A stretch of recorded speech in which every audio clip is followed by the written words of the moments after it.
Ahoy! With a 400% XP and drop rate bonus going on, chances are you're farming either Eternal Chaos Arena, grinding XP on maps, or if you're strong enough, the relatively new dungeon Glacies Inferna or GI.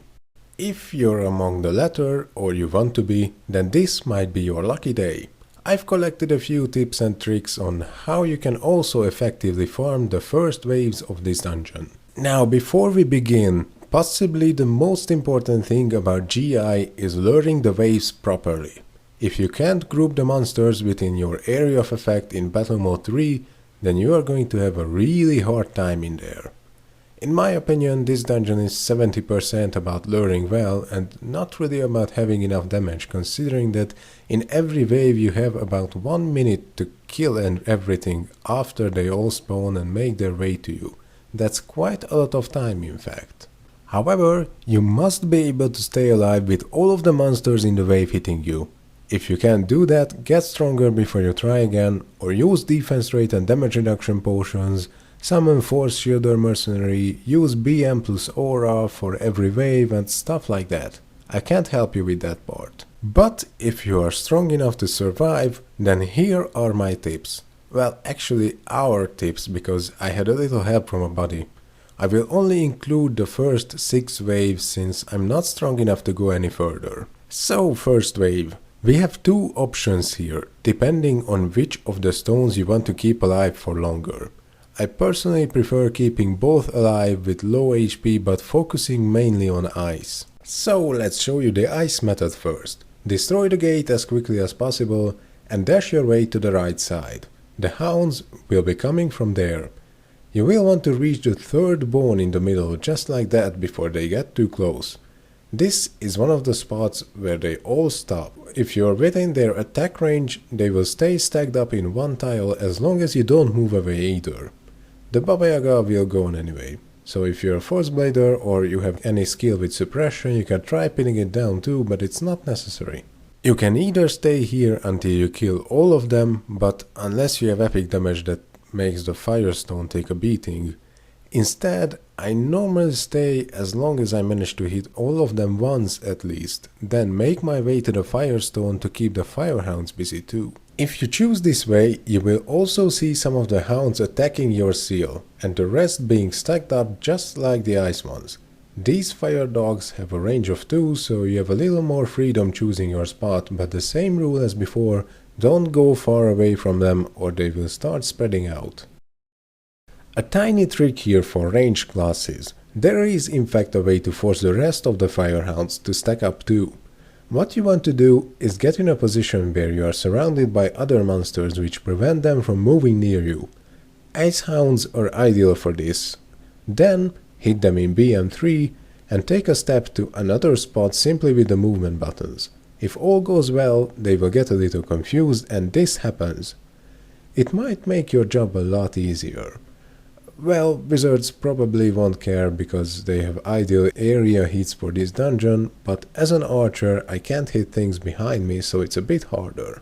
If you choose to keep the Firestone protected, then you should run to it right at the beginning of the dungeon and stand at the spot where the hounds stack up. This way, if you hit them, they won't run to the stone and all of them will stay in the same spot. People who choose this way usually let the ice stone be destroyed, and that's normal, so don't panic if it happens in the second wave. As far as I know, the best thing you can do here is kill all the fire ones and only after that move to the ice part.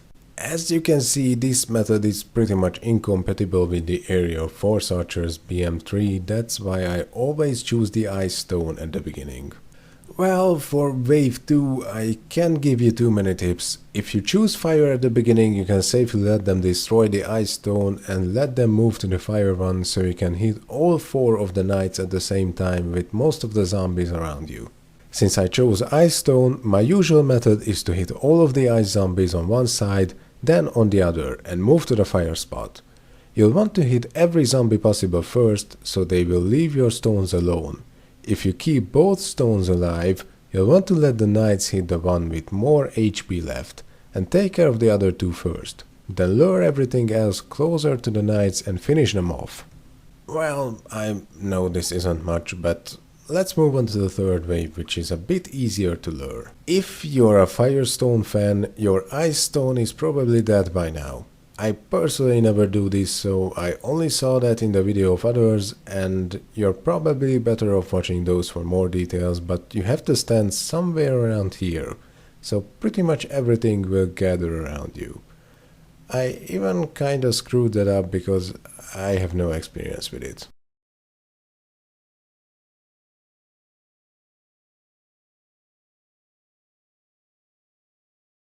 Now the other way around with Ice Stone. Well, melee and ranged classes are better off using different tactics here, so let's see how RTN Shielder does it as a melee class. The key is to stand at the spot where the Ice Guardian is going to stop at. If enough of the steeds go to the Ice Stone and surround it, the rest of them will come near you instead.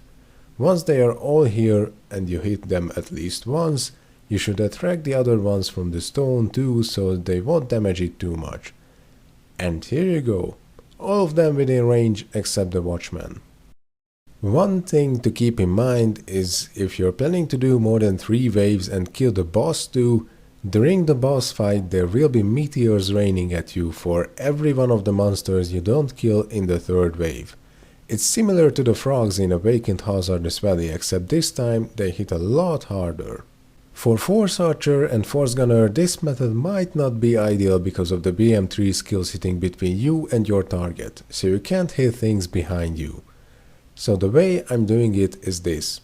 You'll have to stand on one of the sides next to your Ice Stone and wait for the Ice Guardian to stop. Important, do not hit it before it stops and starts attacking, or it will move away and possibly screw everything up. The raids will go near it too, and there you can hit them. Once you hit all of the raids once at least, you can knock the steeds hitting your stone back with fatal attack, then keep attacking the Guardian. Do this 2 or 3 times so all of the steeds will gather around it, and the Guardian should also be dead by then. Then just dash or move to a place where you can hit everything. Which method you choose is up to you, but I think mine only works for archers and maybe force gunners. After you kill the boss, the fourth wave is almost exactly the same as the first one. Choose one side and do the same things as you did in wave 1. Personally, I can only get this far with the techniques I presented in the first 3 waves, so Firestone will likely be destroyed by this wave and the ice will still have some juice in it.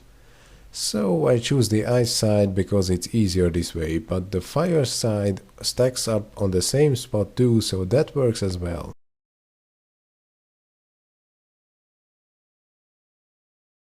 The fifth wave is, well, there isn't really anything to say about that. Those things have such a huge hitbox, you will pretty much hit all of them right away without worrying much about luring. The real challenge here is staying alive, so your best bet is to hit everything once, then dash to a side and all of them will gather around you. And the sixth wave, well, it's quite similar to the third wave, except this time everything comes from the fire side. I don't know whether there's any easy way to lure things here, since this is like the second time I've got so far, but chances are if you reach the sixth wave you won't be watching my video for tips. Anyway, I hope this will help you make your runs easier or help you start farming it in the first place if you haven't been able to so far. Oh, and by the way, I don't know about other servers, but here the normal price of Divine Stones is like 5 million Oz, and with a level booster premium pack that gives you 100% drop rate bonus, you can get almost 1 stone from the first wave alone. So with the entry being 3.5 million, it's worth it even if you can't clear everything in 3 waves, if nothing else than for the XP. Well, good luck with your runs. If you are a more experienced player and you have some other methods that you think are better, please don't hesitate to share them in the comments to help others. If you found this video helpful, please consider sharing it or subscribing to my channel. Ahoy!